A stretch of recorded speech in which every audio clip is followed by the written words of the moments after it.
when we cover the statues and the crosses on the altar of the processional cross.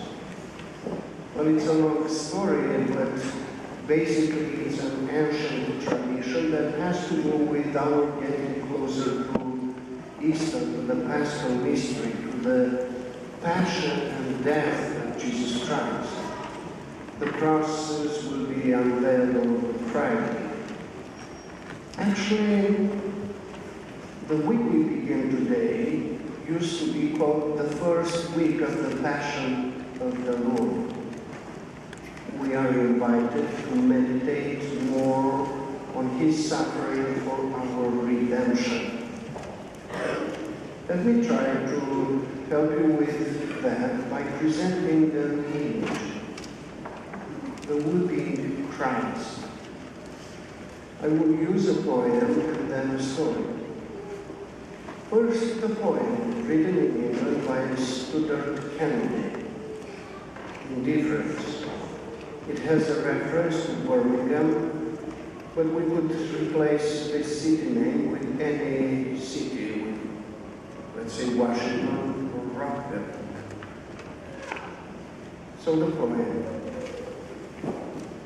When Jesus came to Golgotha, they hanged him on a tree. They drove great nails through hands and feet and made a Calvary.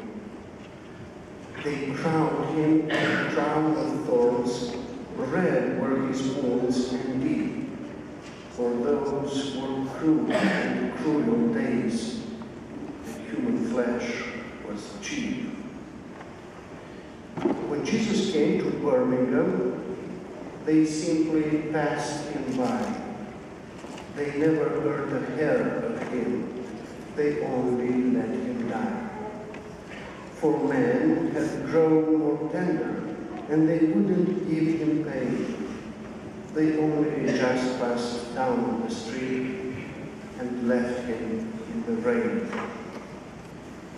Still Jesus cried, "Forgive them, for they know not what they do." And still it rained the winter rain that drenched him through and through. The crowds went home and left the streets without a soul to see. And Jesus crouched against the wall and cried for Calvary. Of course, the point of the poem is that indifference of the people was worse than their active hostility when they nailed him to the cross. And so Jesus wept, as we would and do, when people are indifferent to us, ignore us, as we didn't even exist or count. Indifference is a particular kind of pain, and Jesus feels it every day when we are indifferent to each other, and Jesus weeps every day. Keep that weeping Christ in mind as I move on to the story. Walter Waverly tells a very human story about his son Matthew. Matthew was one of those kids who, as soon as he learned to read, fell in love with comic books. One day, Matthew's parents discovered in his room stacks upon stacks of contraband comic books. As they examined this smuggled material, they learned that they were all from the public library. They weren't checked out either. They were stolen. So Matthew's parents gave him a lecture about honesty and stealing, made him gather all the stolen comic books and take them back to the library. They hoped this would be the end of the story. A year later, again, they discovered contraband comic books in young Matthew's room. This time, they learned they weren't taken from the library, but were literally stolen from a convenience store when the family was on vacation. Again, they lectured him and made him throw all his comic books in a fire, one after the other. Again, the parents prayed. Matthew learned his lesson. But before too long, they again found stolen comic books in Matthew's room. His parents, as you can imagine, were desperate to find a way to get their message across. How could they stop him from stealing? They chose a method many today would disagree with. They chose corporal punishment. Walter took Matthew to his study, gave him a lecture again, and then gave him a good spanking. Then Matthew's dad went outside, closed the door of his study, and wept. He wept because of what his son had done. He also wept because of what he had done. He wept out of fear for what the future might hold for his own child. Years later, when Matthew was an adult, he returned home and, talking with his mother, the issue of comic books came up. Matthew had grown up to be a normal person. Matthew's mother asked him what was the turning point for him. And Matthew said, well, you know, after that time Dad spanked me, I never stole again. She asked, was that because he spanked you? And Matthew replied, no, it was because after he left the room, I heard him crying, and I could never take anything again. It was paradoxical, wasn't it? The father tried to change his son's behavior with physical punishment, but it didn't work.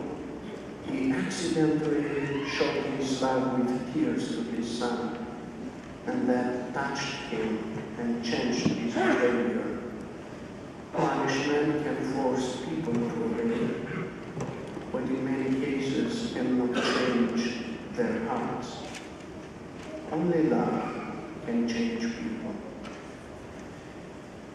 But the poem and this story might provide us, as I was saying, in the big image for us, a personal focus for the coming passion of Christ. The image I propose is Jesus weeping. In the Gospel, Jesus overlooked the city of Jerusalem and wept. "O Jerusalem, Jerusalem," he cried, "how often I would gather you as a mother hen gathers her chicks, but you would not."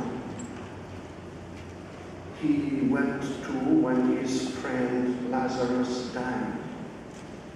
And then, on the night he was betrayed, we can sense not only his pained voice, but the tears in his eyes as he said, "Judas, do you betray the Son of Man with a kiss?"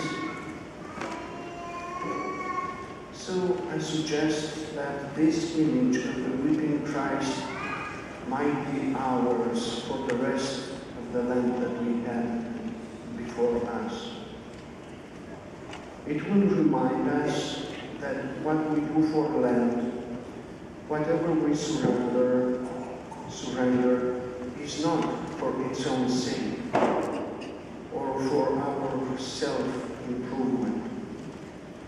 What we do, the good deeds, the prayers we say, the sacrifices we offer, all have, as they evolve, a deep and personal relationship with Jesus Christ. To know Him with a burning desire, to love Him with a burning passion.